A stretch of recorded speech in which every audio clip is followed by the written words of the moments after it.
And there's no doubt this state is long overdue for some serious reforms. It is not an unfair critique of Prop 30 that it doubles down of sorts on the mess that we're in by saying we're going to continue to have a progressive tax code that is, as Conan says, feast and famine. As income taxes go up, or rather revenue for individuals go up, we'll generate more income tax, capital gains, we get those windfalls, and then we go through these boom-bust cycles.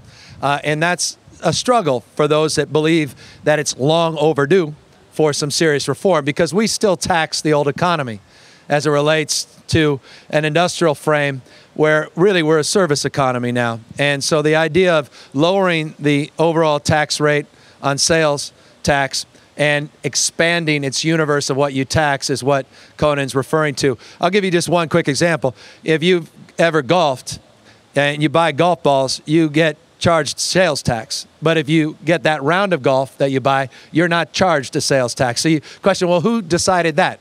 And there are hundreds and hundreds, if not thousands of other examples of that, where we can spread that tax base around and lower the overall effective rate so you pay less for your day-to-day activities. I think that's a reform well worth debating, but it's wildly controversial because that means we're going to tax people that haven't been taxed in the past, and that's never easy. So for whatever reason, and I don't think it's for whatever, it's the situational values that define the best at times, and I would argue more often the worst of politics. The situation demanded short-term thinking, the same thinking that got us in this mess, to quickly deal with the crisis at hand, and that's solvency.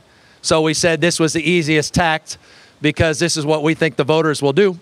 So rather than changing the polls, we read the polls and we went to a strategy that has a stronger likelihood of succeeding.